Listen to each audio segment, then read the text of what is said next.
Moi, écoutez, j'ai rencontré Jean-Pierre Dumont la première fois parce que j'avais été nommé entraîneur-chef des Foreurs de Val-d'Or. Et les Foreurs de Val-d'Or avaient un début de saison assez désastreux à leur troisième saison dans la Ligue. J'étais arrivé là-bas au mois de novembre. L'équipe avait 2 victoires, puis je pense 11 ou 12 défaites depuis le début de la saison. Fait que l'atmosphère n'était pas tellement rose. Puis c'était pas évident, c'était pas facile. Puis j'avais vu l'équipe jouer dans les 2 derniers matchs avant d'accepter la job. Fait que quand je suis arrivé dans le vestiaire, bien évidemment, je savais que j'avais des choses à changer, c'était pas juste la faute du coach, qu'est-ce qui s'était passé. J'étais venu en relève de Pierre Aubry, puis évidemment que j'avais à analyser l'équipe. Alors quand j'ai fait une coupe de pratique, joué un match ou deux, là j'ai dit au directeur gérant, il faut qu'on fasse un autre camp d'entraînement. C'était Michel Georges, c'était le directeur gérant. Michel, il dit, parfait, on va ramener des joueurs qui ont été au camp puis qu'on a coupé, voir si on peut pas améliorer l'équipe de cette façon-là. J'ai dit qu'il y avait des 19 ans qui allaient nulle part avec l'équipe, ça donnait rien. On était aussi bien de développer des jeunes. Fait que c'est là que Jean-Pierre Dumont s'est amené. Il jouait avec Montréal-Bourassa, dans la région de Montréal. Puis il y avait un autre kid aussi, Scali, que j'avais retenu de ce mini-camp d'entraînement-là, si tu veux. Puis JP, sa grande force, c'était que c'était un jeune joueur qui était très habile avec ses mains. C'est pour ça, d'ailleurs, qu'après une couple de semaines, j'avais déjà donné son nickname qui était Houdini.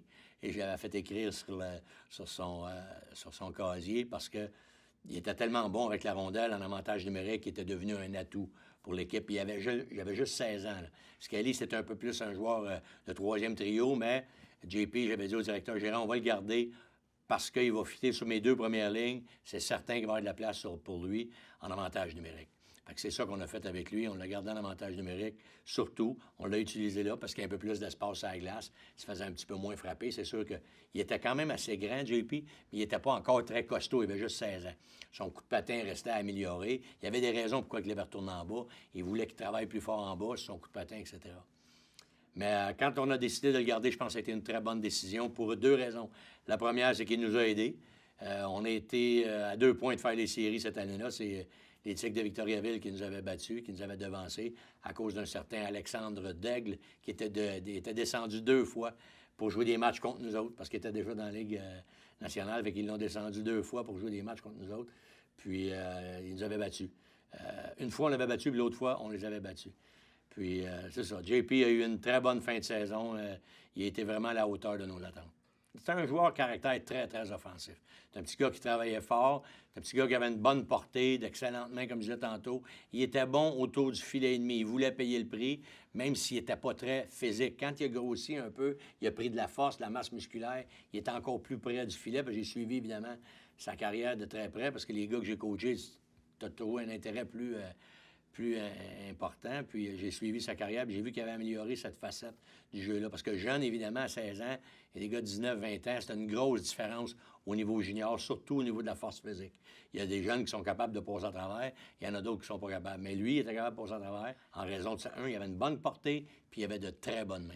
Un, tu as grandi rapidement, puis deux, bien, c'est parce que souvent, tu n'étais pas développé encore au niveau musculaire. Ta masse musculaire n'est pas encore développée à son plein rendement, à son maximum, si tu veux. Puis il y a des choses que tu as à corriger, puis il y a des choses... Mais sa game, la façon de penser, de la bleue au filet, c'est là que je retenais. Parce que c'est sûr qu'il y avait... Si je l'avais évalué sur 200 pieds, je l'aurais probablement retourné parce qu'il y avait encore trop de choses à améliorer. Mais moi, je me suis dit, puis j'ai dit au directeur gérant, Michel Georges, je dis, regarde, moi, je pense qu'on peut tellement l'améliorer.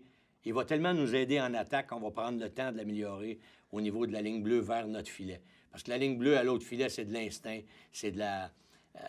c'est de l'instinct, c'est de read and react, on dit en anglais, lire et réagir. Et ça, il l'avait très bien. Il savait comment se démarquer. Il avait la tête bien haute. Il se faisait rarement frapper solide. Oui, peut-être qu'il tombait d'un bataille 1 contre 1, mais il se faisait rarement frapper solidement parce qu'il avait toujours la tête haute. Puis la tête haute sur un pivot, il regardait ce qui se passait autour de lui. C'est ça qui faisait qu'il se plaçait bien dans son ennemi, puis il était toujours bien positionné pour marquer un but.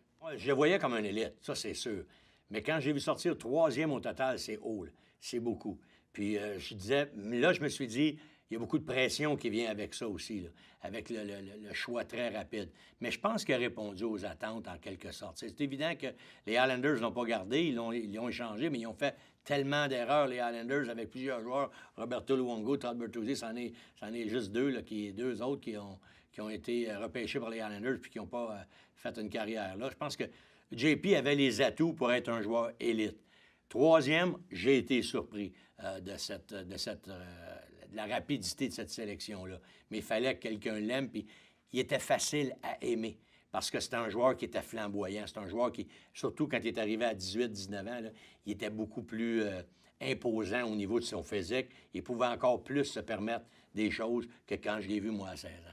Quand tu te présentes au camp d'entraînement, c'est pas écrit, c'est un choix de première ronde, troisième au total, ôtez-vous, je vais avoir la place. Là. Ça marche pas comme ça. Le gars qui s'est fait repêcher en sixième ou en septième ronde, lui, dit, je vais te la voler, ta place, parce que là, ça se passe ici, ça glace. Là. C'est fini le repêchage, puis les caresses là, avec les parents. Là, c'est ça glace que ça se passe.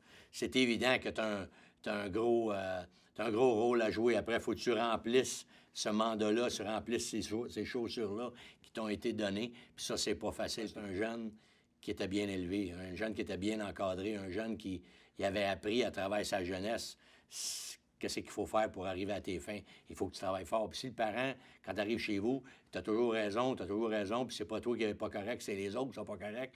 À un moment donné, le petit gars, il vient, qu'il développe, le monde autour de moi n'est pas correct, c'est moi qui est correct.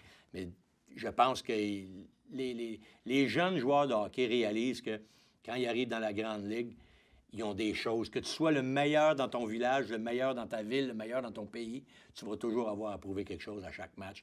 Puis si tu n'es pas prêt à le faire, bien la carrière va être courte. Si tu es prêt à chaque soir à un défi, tu vas être capable d'avoir une longue carrière.